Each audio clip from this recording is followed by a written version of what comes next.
Olá, bem-vindas e bem-vindos a mais um encontro da nossa disciplina de Métodos e Interpretação Bíblica do Bacharelado em Teologia do Sesumar. É um prazer estar de volta com vocês e continuar a nossa conversa sobre como interpretar a Bíblia.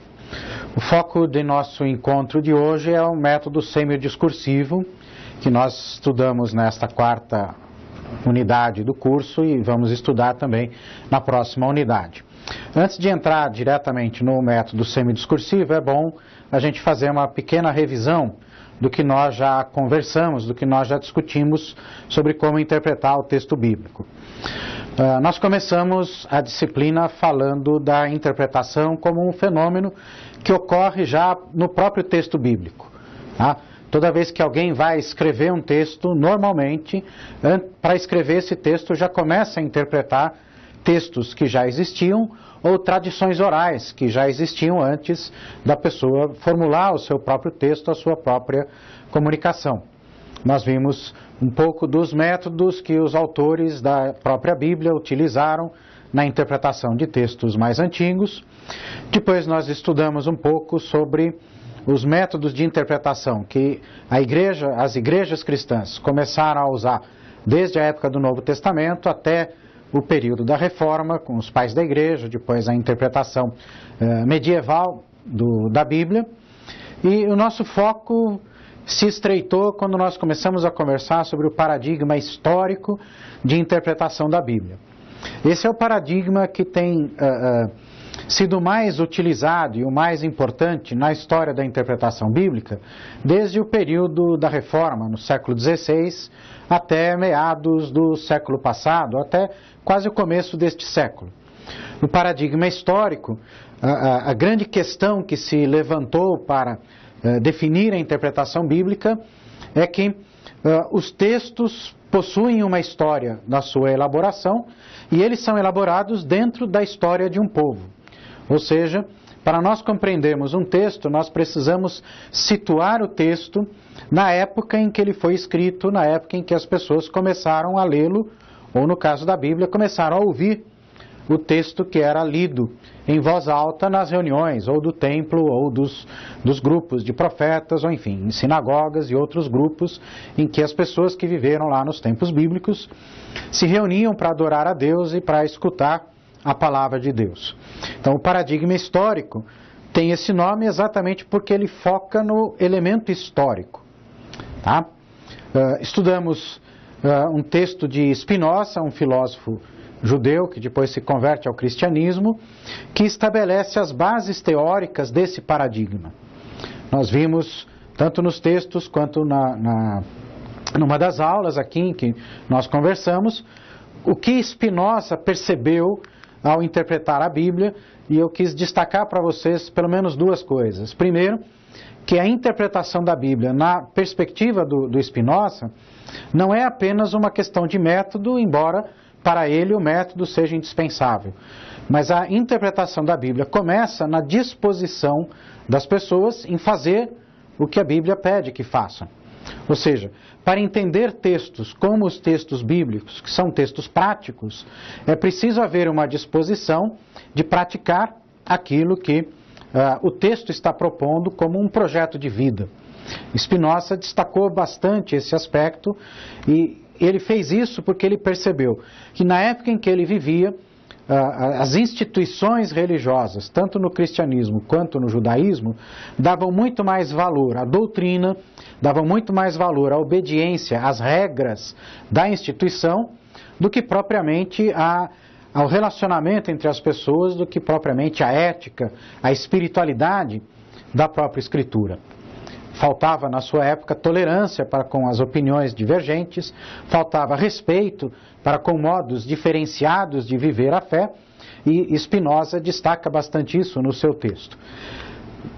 Entendido esse aspecto fundamental, que para ler textos práticos é preciso se comprometer com a prática desses textos, Spinoza depois então desenvolve toda uma metodologia para estudar os textos bíblicos.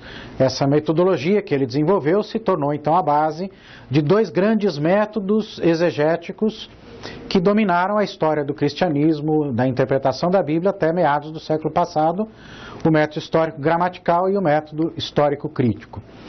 Esses métodos são importantes, valiosos, e a gente continua usando aspectos desses dois métodos até hoje. Ler o texto no seu contexto, que é um fator do método, levar em consideração que problemas do contexto o texto está resolvendo, levar em consideração as relações entre o autor do texto, o enunciador na linguagem da semiótica, e os leitores do texto, o enunciatário na linguagem da semiótica. Estes elementos da perspectiva histórica continuam sendo usados até hoje, mesmo enquanto o paradigma histórico já não seja mais o grande e único paradigma de leitura da Bíblia. O limite dos métodos históricos começa na sua percepção do próprio texto. Tá? Os métodos históricos, por terem sido desenvolvidos, principalmente nos séculos XVII até o século XIX, trabalham com uma visão de texto que é anterior aos estudos da linguística, da semiótica, da filosofia da linguagem, e veem o texto como a soma de palavras.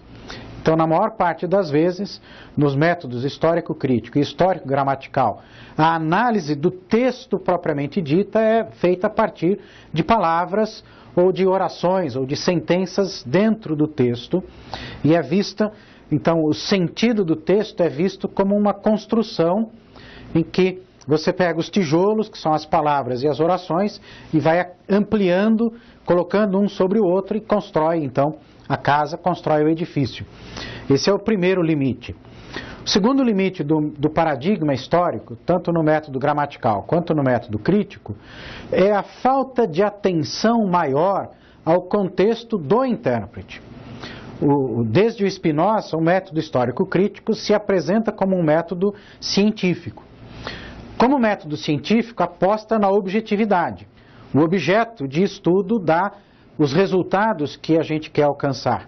Bem, nas ciências da natureza, nas ciências matemáticas, nas chamadas ciências exatas, esse procedimento dedutivo, você deduz do objeto as leis que explicam o funcionamento do objeto, esse procedimento nas ciências naturais, nas ciências exatas, funciona bem. Tem funcionado até hoje. Nas ciências de texto e de sociedade, nas ciências humanas propriamente ditas, esse tipo de metodologia não é tão eficaz. Ele funciona apenas parcialmente, porque o objeto de estudo não é um objeto passivo, é um objeto pessoal, é ativo. Mesmo um texto que parece algo passivo, responde a gente, por assim dizer, né? Responde entre aspas. Mas o texto é fruto da subjetividade humana, fruto das relações entre as pessoas, de tal modo que a objetividade dos métodos científicos é insuficiente para entender texto. Além disso, esta objetividade oculta o papel do intérprete na leitura do texto. Ou seja, quando eu leio um texto, por mais adequado que seja o método que eu utilizo, a minha pessoa interfere no sentido.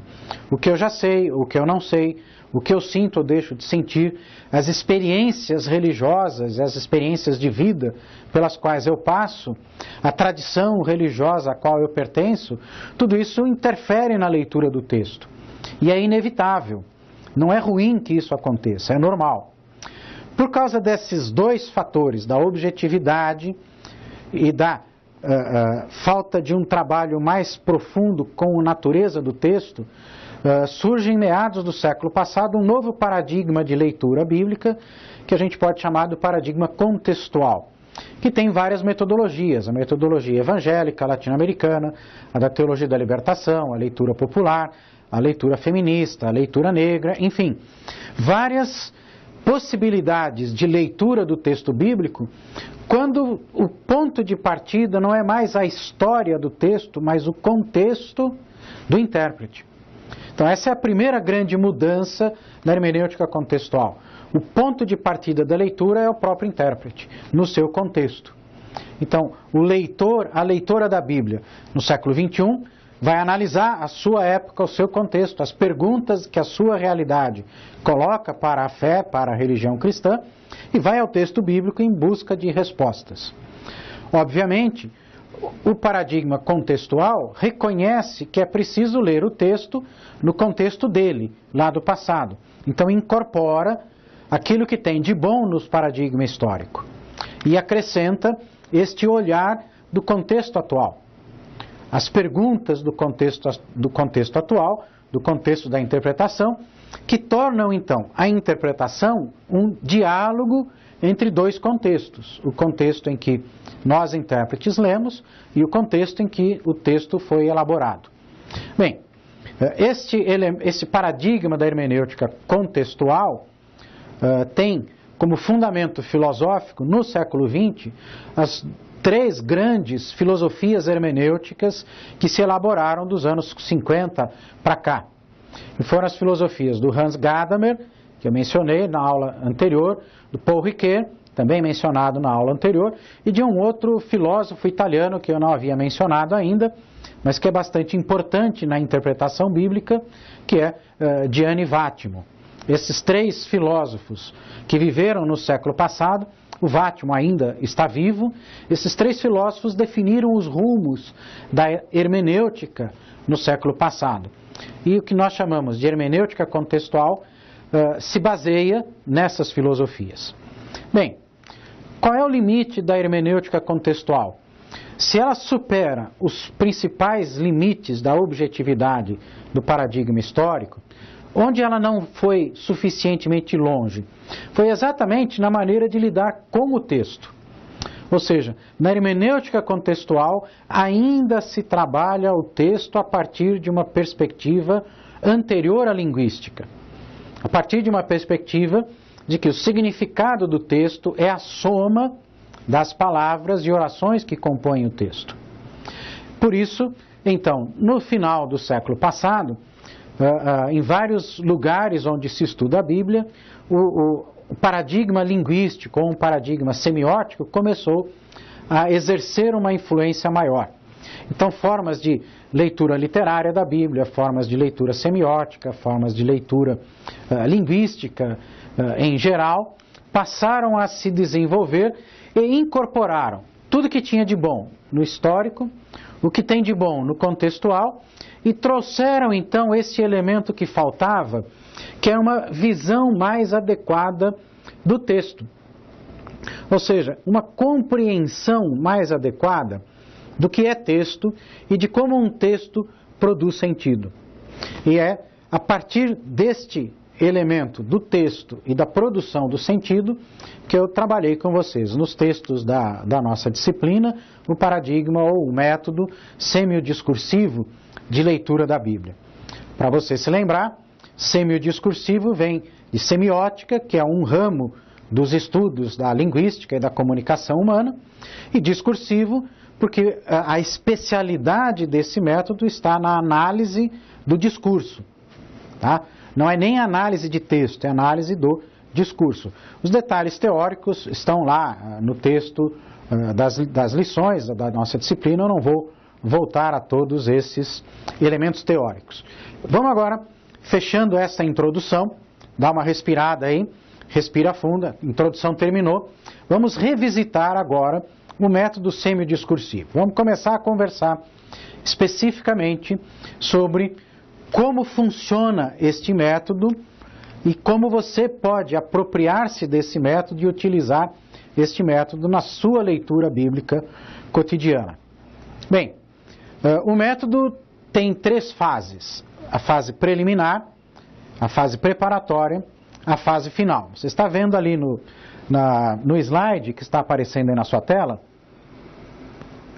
as 3 fases, e se você prestar atenção no slide, ele forma uma espécie de um círculo, né? Ou seja, no método semiodiscursivo você pode começar em qualquer fase, seja na preliminar, seja na preparatória, seja na final. É evidente que, pela lógica, você vai começar na preliminar, passa para a fase preparatória e depois encerra com a fase final. Porém, na medida em que você se acostuma com o método, na medida em que você vai trabalhando com o método, estas 3 fases se fundem. Tá?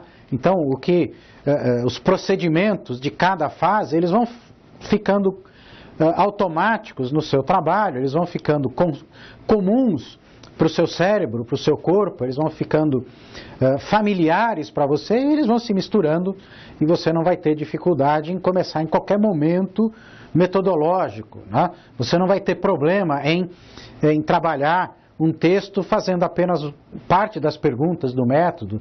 Você não vai ser obrigado a seguir todas as perguntas e todas as fases do método, tintim por tintim, nos mínimos detalhes. Tá? Veja, eu já de antemão vou dizendo, eu acho que essa é uma das vantagens desse tipo de metodologia. É uma metodologia que, na medida em que você se familiariza com ela, você escolhe, dentro da metodologia, o que você quer dar mais importância na leitura do texto. Ou seja, você não é obrigado a seguir rigorosamente, obedientemente, as fases do método. Você pode utilizar-se do método conforme os seus interesses de leitura do texto bíblico ou de qualquer outro texto, porque esse método serve para ler qualquer tipo de texto. Bem, apresentado esse aspecto mais geral do método, vamos trabalhar com as fases específicas. Vamos começando com a fase preliminar. O que eu chamo de fase preliminar tem como objetivo você se familiarizar com o texto bíblico no seu contexto literário ou no seu contexto textual ou discursivo. Percebe? Por que isso? Nós, na igreja, estamos acostumados a ler perícopes, né? Parágrafos, para preparar um sermão, para preparar um estudo bíblico. Tá bom, nada contra, tá certinho, você vai pregar um texto, você não vai pregar um texto sobre a Bíblia inteira, ou sobre um livro inteiro, a não ser que seja um livro pequeno. Você vai trabalhar em pedaços do texto. Mas, para entender o texto, você tem de trabalhar com o livro no qual o texto faz parte. Ou seja, você não vai entender aquele pedacinho pequeno, que a gente chama de perícope, isolado do livro inteiro. Você precisa situar essa perícope no livro da qual ela faz parte. Tá? Então, a fase preliminar tem esse objetivo, a familiarização com o texto. Tá? Como é que você se familiariza com o texto? Os passos metodológicos são simples.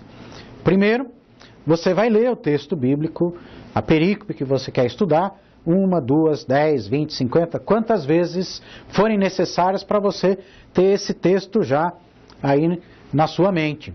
Tá? Primeiro passo, leia o texto. Depois, na medida em que você está lendo esse texto, vai anotando, tá? Seja num papel, seja lá no seu computador, no seu tablet, as suas primeiras impressões sobre o texto. O que você acha que esse texto diz?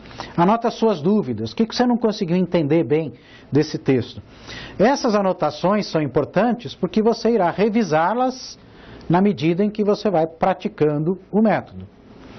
Terceiro passo, você vai ler o livro, ou a seção do livro, pelo menos, ao qual o seu texto pertence. E vai prestar atenção como o seu texto se encaixa dentro desse livro. Ele está no começo, no meio, no fim, se ele é um texto importante, se ele é secundário. Ou seja, você tem agora que exercer essa sensibilidade de ler o texto, o livro do começo ao fim, e perceber as ligações que acontecem entre a sua perícope e o resto do texto. Como é que você percebe isso? Presta atenção em vocabulário. O vocabulário da sua perícope se repete no texto do livro ou não se repete? Se ele não se repete, a sua perícope é um tanto quanto peculiar, né? Ela tem um lugar assim meio solto. Se ele se repete, bom, em que momento vai se repetir isso? É no começo, é no meio? É muitas vezes que se repete, poucas vezes. Então, vocabulário é a mesma coisa com os personagens do texto, com os lugares do texto, tá? E também com o assunto geral, com o tema geral do texto. Também, veja, é fase preliminar, você não vai resolver todas as questões aí, você vai iniciar. Então, anote todo esse trabalho que você fez de situar a sua perícope dentro do livro, tá? Preste atenção vocábulos, a pessoas, aos lugares, aos assuntos, para você, voltando à perícope, poder entendê-la melhor. E mais para frente você vai perceber por que essas anotações iniciais são importantes. Primeiro passo, ler. Segundo passo, anotar o texto, né, as suas dúvidas, suas primeiras impressões. Terceiro passo, ler o livro. Quarto passo, defina ou situe o texto no seu contexto histórico. Bem, aqui também, como é uma fase preliminar, esta definição é uma definição preliminar, provisória. Você só vai ter certeza em que época o texto foi escrito depois que você interpretar o texto. Na medida em que você vai interpretando o texto, você vai construindo essa certeza. Porém, para você poder fazer isso, você tem que ter uma hipótese inicial de trabalho. Então você tem que definir, esse texto aqui é da época do Moisés, do Davi, do Isaías, na época do exílio, do pós-exílio, é do início da igreja, é do meados do primeiro século, é do fim do primeiro século da era cristã. Enfim, situe mais ou menos no contexto para você poder preliminarmente tentar entender que perguntas o seu texto quer resolver. Tá? Se você não tem menor ideia, tá? Você está pela primeira vez lendo a Bíblia, você não tem a menor ideia de quando esse livro pode ter sido escrito, bem, use a bibliografia. Onde é que você acha informações sobre isso? Você pode começar com a própria Bíblia. Se você usar uma Bíblia com anotações, uma Bíblia que tenha introdução aos livros, que tenha notas de rodapé, notas explicativas, você vai encontrar na introdução a cada livro da Bíblia ou nessas notas de rodapé, informações sobre a época em que o texto foi escrito, informações sobre os problemas que existiam na época e, mais ou menos, uma descrição dessa época. Tá? Além da própria Bíblia, você encontrará livros de introdução ao Antigo ou ao Novo Testamento que dão esse tipo de informações. Você vai encontrar livros de história do mundo antigo, história do Oriente, história de Grécia e Roma, e história de Israel e história da igreja primitiva. Então, vá adquirindo essa bibliografia e construa o hábito de ler esses livros. Vejam, como os textos bíblicos foram escritos numa época distante da nossa, você não tem como saber como era essa época só por pensar, você tem que estudar. Então não é problema algum você não conhecer nada sobre o contexto dos tempos bíblicos. Mas agora, você está estudando teologia, você já está vendo um pouco desse contexto nas disciplinas aqui do bacharelado, bom, e tem acesso à bibliografia, então passe a estudar. Tá? Então, quanto mais você conhecer dos tempos bíblicos, tanto melhor para você poder entender melhor a Bíblia. No vídeo anterior, se você não se esqueceu do que você assistiu no vídeo anterior, eu expliquei para você os passos para conhecer melhor o contexto do texto bíblico. Siga aqueles passos, né, e se você se lembra, é uma tarefa que começa agora e você vai realizar essa tarefa até o fim da sua vida. Então veja, fase preliminar é uma fase anterior ao estudo, é uma fase em que você se coloca na condição de poder entender o texto. Você ainda não está entendendo o texto, você está entrando em diálogo com o texto, você está começando a conversar. É mais ou menos como um namoro, né? No primeiro encontro você já não sai de aliança e compromisso firmado, você está conversando. Tá? Você nem sabe se esse namoro vai durar algum tempo ou não vai durar. Você tem que começar a conversar para começar a conhecer a outra pessoa e vice-versa. A fase preliminar é mais ou menos esse início de namoro com o texto. Você começa a ver o que o texto está falando, você começa a ver que tipo de problema ele está querendo resolver, você começa a ter primeiras hipóteses de interpretação do texto. Tá? Então, nessa fase, você tem um ponto de partida. Com esse ponto de partida, você vai para a fase preparatória.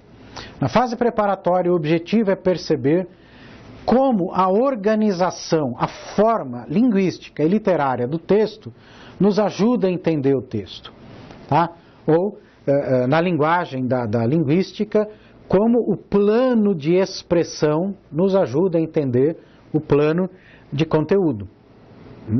Então, esse também é um elemento importante, tá?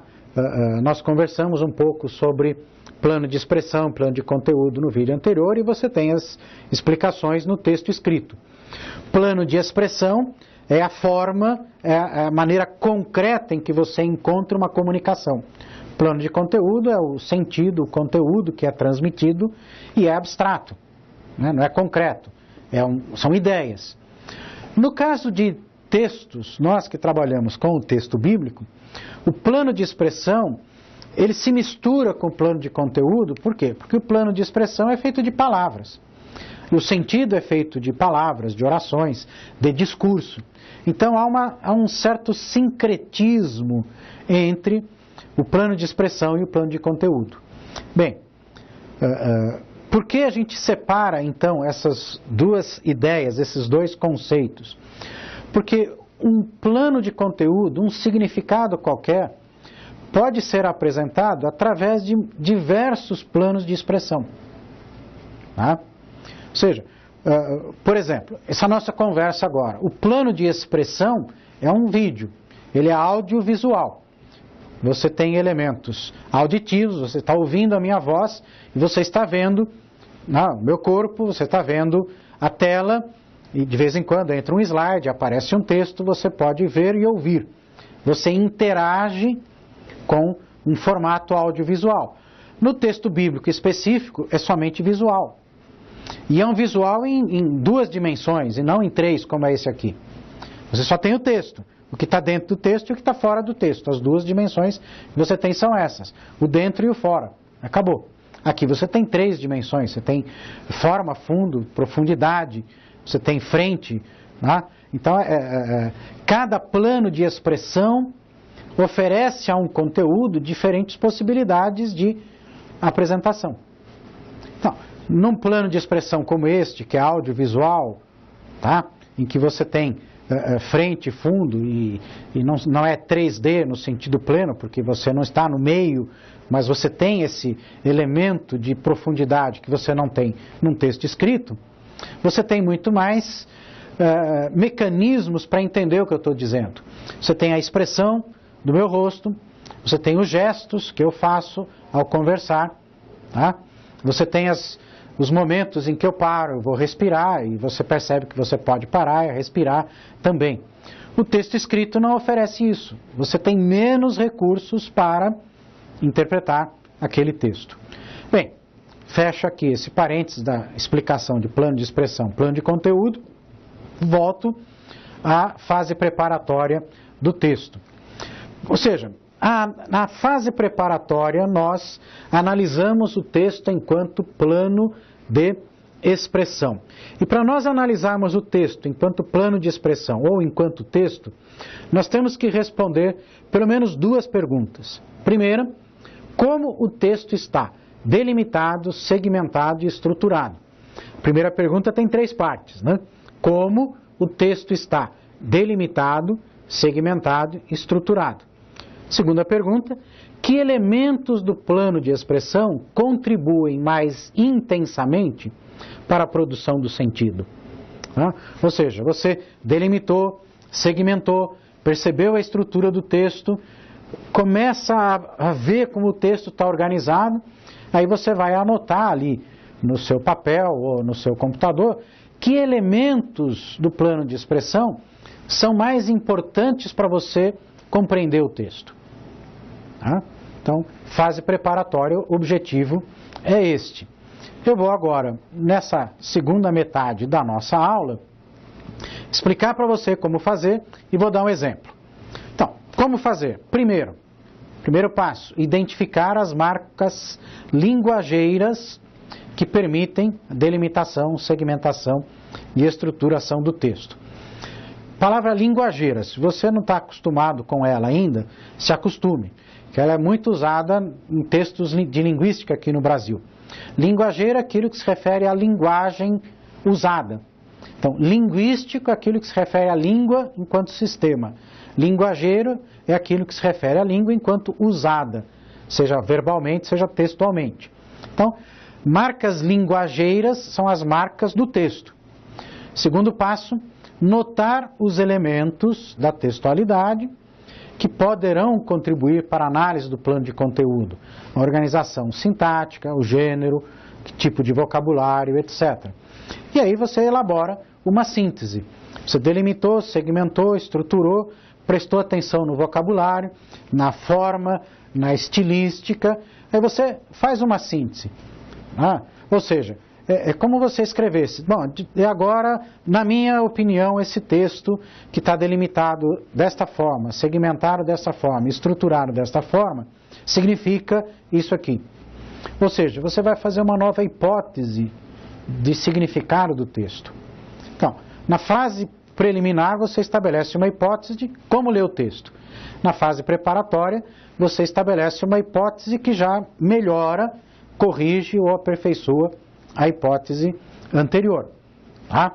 Você vai, agora com elementos mais concretos, você pode tentar já responder para você mesmo o que o texto significa. Bem, vamos então a um exemplo de trabalho com um texto bíblico. Atos capítulo 1, versos 1 a 14. Então vá lendo aí comigo o texto para você poder então acompanhar aí a interpretação, a análise e a interpretação do texto. Então leia junto comigo. Fiz o primeiro relato, ó Teófilo, acerca de tudo que Jesus começou a fazer e ensinar, até o dia em que, depois de ter dado mandamento pelo Espírito Santo aos apóstolos, foi levado para cima, aos quais também se apresentou vivo, depois de ter padecido com muitas provas convincentes, sendo visto por eles durante 40 dias e falando das coisas concernentes ao reino de Deus. Tá? O texto vai continuando, tá? Acompanhe aí a leitura aqui junto comigo. Tá? Estando com eles, ordenou-lhes que não se ausentassem de Jerusalém, mas que esperassem a promessa do Pai, a qual, disse ele, de mim ouvistes. Porque, na verdade, João batizou em água, mas vós sereis batizados no Espírito Santo dentro de poucos dias. Tá? Aqueles, pois, que se haviam reunido, perguntavam-lhe, dizendo: Senhor, é nesse tempo que restauras o reino a Israel? Respondeu-lhes: A vós não compete saber os tempos ou as épocas que o Pai reservou à sua própria autoridade. Porém, recebereis a energia do Espírito ao descer sobre vós o Espírito Santo, e ser-me-eis testemunhas, tanto em Jerusalém, como em toda a Judéia e Samaria, e até os confins da terra. E quando dizia isto, foi levado para cima enquanto eles olhavam. E estavam eles com os olhos fitos no céu enquanto ele subia. E eis que junto deles apareceram 2 varões vestidos de branco, os quais lhe disseram: Homens galileus, por que ficais aí olhando para o céu? Esse Jesus, que dentre vós foi elevado para o céu, há de vir, assim como para o céu o vistes ir. Então voltaram para Jerusalém, do monte chamado das Oliveiras, que está perto de Jerusalém, à distância da jornada de um sábado. E entrando, subiram ao cenáculo, onde permaneciam Pedro e João, Tiago e André, Filipe e Tomé, Bartolomeu e Mateus, Tiago, filho de Alfeu, Simão o Zelote e Judas, filho de Tiago. Todos estes perseveravam unanimemente em oração com as mulheres, e Maria, mãe de Jesus, e com os irmãos deles. Tá? Bem, então nós temos aí o texto. Você vê que o texto é comprido, são 14 versículos. Você está mais acostumado a ler textos mais curtos, né? Mas o texto é esse mesmo. Não adianta a gente ler um texto menor, porque essa é uma perícope. Como é que eu sei? Como é que você vai saber que ela é uma perícope? Nesse caso, o início é fácil de você saber, porque é o primeiro versículo, é a primeira parte do livro. Então, o início já está dado para você pelo próprio livro. Tá? Caso não estivesse dado esse início no próprio livro, você iria saber pelo que está escrito no verso 1, fiz o primeiro relato, ó Teófilo, acerca de tudo quanto Jesus começou a fazer e ensinar. Bem, aqui você já tem uma indicação. Houve um primeiro relato sobre Jesus, que o mesmo autor desse segundo relato escreveu. Então aqui você tem um início. Mesmo que não fosse um novo livro, você tem o início de um segundo relato. Então já está fácil de perceber. Onde termina a perícope é que é mais complicadinho, e é isso que você tem que aprender na fase preparatória. Tá? Quais são as marcas linguageiras que fazem você delimitar a perícope? As marcas linguageiras são mudanças nas pessoas, mudanças no tempo, ou mudanças no espaço, mudanças no vocabulário ou mudança de gênero, de forma literária. São 5 tipos de marcas linguageiras que possibilitam para você perceber o começo e o fim de uma perícope. Tá? Ou seja, você tem de prestar atenção nas mudanças do vocabulário, dos personagens, do tempo, do espaço e do formato da estrutura do texto. No nosso caso aqui, de Atos 1, de 1 a 14, quando você vai perceber o fim da perícope, quando estas mudanças começam a aparecer com uma frequência. Ou seja, é uma mistura agora de sensibilidade com objetividade. Tá? Agora você, ao ler o texto, você tem de exercer sensibilidade com o texto e objetividade. São 5 marcas de linguagem: pessoa, tempo, espaço, forma literária, vocabulário. A perícope termina quando você tem mudanças na maioria destas marcas. Prestou atenção? Na maioria. Não basta mudar uma, tem que mudar pelo menos 3. A maioria de 5 é 3. Se mudar pessoa, tempo e espaço, mudou a perícope. Se mudar tempo, forma literária, vocabulário, mudou a perícope. Se mudar só a pessoa, não mudou a perícope. Se mudar só o tempo, não mudou a perícope. Tá? Então preste atenção, são 5 marcas da linguagem e tem de haver mudanças em pelo menos 3 delas, ou seja, na maioria delas. No caso então aqui de Atos 1, de 1 a 14, você vai perceber que no verso 15 existem várias dessas mudanças. A partir do verso 15, várias mudanças ocorrem. Deixa eu ler aqui e mostrar para vocês. Naqueles dias levantou-se Pedro no meio dos irmãos, sendo o número de pessoas ali reunidas cerca de 120. Percebeu? Já começa a mudar. O verso 14 termina com os apóstolos, as mulheres e Maria com os irmãos de Jesus. Agora é o Pedro sozinho que se levanta no meio dos irmãos, sendo 120 pessoas ali. Então você tem mudanças, né, de pessoas. Você tem mudança de tempo naqueles dias. Tá? Você vai também encontrar mudança de vocabulário. Presta atenção nessas palavras que estão em vermelho aí no texto, conforme está aparecendo na sua tela. Irmãos, convinha que você cumprisse a escritura. Tá? Ou seja, o Pedro agora está mudando de assunto. Mudou o vocabulário. Antes do verso 15, não aparece escritura. Não aparece a ideia de cumprimento de escritura. Depois, a gente pula lá para o verso 18, veja que está falando de outras personagens, de uma outra época, de uma outra coisa. Ora, este homem adquiriu um campo com o preço da iniquidade, precipitando-se, rompeu-se pelo meio e todas as entranhas se derramaram, enfim. Tá? Paro por aqui. É importante você perceber isso. Olha. Tivemos mudança de tempo, de lugar, de espaço e de personagens e vocabulário. Tá?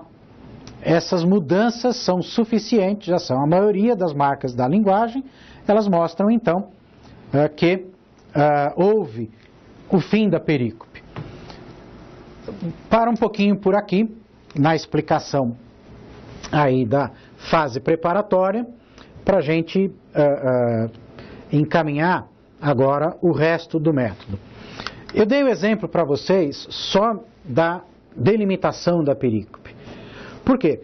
Porque na segmentação, na estruturação, você vai seguir o mesmo passo, o mesmo padrão. Você vai prestar atenção nas mudanças das marcas de linguagem. Para segmentar o texto, você vai prestar atenção nas mudanças, tempo, espaço, pessoa, vocabulário, forma, mas para segmentar, basta ter uma ou duas mudanças dentro do texto, não precisa ter mudanças na maioria, pode ser na minoria. Segmentou, você percebendo que um texto tem 3 ou 4 segmentos, ou 2, seja lá o que for, você então pode prestar atenção na estrutura. Né? Se o texto segue uma estrutura linear, se é um texto repetitivo. Né? A dica que eu posso dar para você nesse instante, e que já está também lá no texto escrito, é que os textos bíblicos, na sua maioria, veja bem, na maioria, não todos, seguem algum tipo de estrutura repetitiva. Né? Uma estrutura de paralelismo. A gente já trabalhou isso lá no texto, né? Escrito das lições. Mas nunca é demais enfatizar. Eu quero que você preste muita atenção nisso, porque isso resolve e facilita muito a sua vida na hora de perceber a estrutura de texto bíblico. Nós estamos acostumados com textos estruturados de modo linear. O texto vai avançando. Introdução, desenvolvimento, conclusão. É uma sequência. Você aprende desde lá o ensino fundamental que para fazer uma redação tem que ter começo, meio e fim. Bem, os textos bíblicos eles funcionam de um outro jeito. Na cultura oriental antiga, na época em que o texto bíblico foi escrito, eles não pensavam o texto como começo, meio e fim, nessa sequência, né, de avanço constante. Eles pensavam o texto como um começo e fim, recomeço, novo fim, um novo começo, um novo fim. Ou seja, é um texto em forma de paralelos. Né? Seria mais ou menos como na poesia contemporânea, em que você trabalha com linhas e estrofes. Tá? O texto bíblico, na sua maioria, é estruturado poeticamente, forma de paralelismo. Tá? Uma linha segue a outra, repetindo a outra. Assim também os segmentos. Os segmentos podem ir numa sequência linear, mas não é a maioria dos casos. Normalmente eles vão começar e se repetir. Então, por exemplo, um texto tem segmento A, segmento B, C, B, A. Ele vai fazer um percurso, ele vai andando para frente, depois volta. A, B, B, A. Então ele repete. A, B, A, B. A, B, C, enfim. Aí vai da criatividade de quem escreveu o texto. E vai da sua percepção dessa criatividade. Então, para você perceber quais são os elementos do texto que contribuem mais para a análise do plano de conteúdo, você tem de desenvolver essa sensibilidade para com o formato, o arranjo do texto. Como é que você desenvolve essa sensibilidade? Trabalhando com o texto. Lendo e relendo, fazendo esse exercício de análise, de delimitação, de segmentação, de estruturação, dezenas e dezenas de vezes. Tá? Não tem atalho. Você pode estar se perguntando aí, não tem um jeito mais fácil, mais rápido? Não. Tá? Quer dizer, se você quer aprender, o único jeito é exercitar, praticar o método. Seja o semidiscursivo, seja o histórico, seja o contextual, quer aprender, pratique. Aprender a ler a Bíblia é como aprender a dirigir um carro. Não tem mistério. Né? Você não vai aprender a dirigir o carro se você pegar o carro 2 vezes e for lá, passar no exame escrito, maravilha, agora eu já sou motorista. Não é assim que funciona. Mesmo depois que você tirou a sua carteira de motorista, você continua aprendendo a dirigir. Você vai aperfeiçoando. Tá? Você vai ficando menos barbeiro, menos barbeira na condução do veículo. Até porque muda, né, a realidade. Quando você está aprendendo a dirigir, o pessoal da autoescola normalmente vai levar você em ruas com menos trânsito. Se tem um instrutor ou instrutora do seu lado, esse instrutor, essa instrutora vão te ajudar. Bom, chega uma hora que você está lá sozinho. que você tem que pegar ruas movimentadas, você tem que pegar a estrada, você vai dirigir à noite, que você vai encontrar buraco onde não deveria ter buraco. Enfim, acontece um monte de coisa que não aconteceu quando você estava aprendendo. Para ler o texto bíblico é a mesma coisa. Né? Quer dizer, eu dou exemplos para você, você vai ficar contente, poxa, agora eu já vi, né? Eu sei como é que é. A hora que eu for ler um texto bíblico eu já sei. Você chega lá no texto, ele é diferente dos exemplos. Então, pratique. Né? É um conselho, é quase que uma ordem, né? Se eu pudesse dar ordens para você, seria uma ordem, né? Mas no caso é um pedido, né? E é uma recomendação a você. Pratique o método. Faça muitas e muitas e muitas e muitas vezes. Depois que você fizer muitas e muitas vezes, você vai fazer muitas vezes mais, aí você se acostuma e fica fácil. É como dirigir um carro, como andar de bicicleta, como aprender a construir casas, enfim. Depois que você fez muitas, muitas e muitas vezes, você já sabe fazer. Aí você faz automaticamente e você aperfeiçoa a sua capacidade. Tá? Bem, vamos voltar para o método? O método semidiscursivo, então, possui 3 fases: a fase preliminar, a fase preparatória, a fase final. Fase preliminar, você se familiariza com o texto e estabelece uma hipótese interpretativa. Fase preparatória, você se familiariza com o plano da expressão e estabelece uma hipótese interpretativa. Na fase final, você interpreta o texto. Ou seja, você vai formular mais hipóteses, agora hipóteses mais amplas e mais bem fundamentadas. A fase final tem 5 ciclos, como eu gosto de chamar, tá? Que você acompanha aí no slide da tela. O primeiro ciclo é o ciclo espaço-temporal, o segundo ciclo é o ciclo teológico ou semântico, o terceiro ciclo é o ciclo sociocultural, o quarto é o passional ou da identidade, e o quinto ciclo é o que eu chamo de ciclo missional. Bem, por que estes ciclos? Poderia ser 6, 7, 8, são 5 porque eu, trabalhando, construí estes 5 porque me pareceram mais fáceis de organizar, de elaborar. Estes 5 ciclos são baseados naquilo que o texto oferece para a gente. Lembra que você estudou lá no texto escrito o conceito de enunciação, conceito de enunciado. Bem, espaço e tempo, a ação das pessoas no espaço e no tempo é o que constitui o enunciado. É o elemento básico do enunciado. O enunciado é sempre o resultado de uma enunciação. A enunciação estabelece pessoa agindo no tempo e no espaço. Então, o primeiro ciclo da fase final é o ciclo mais básico.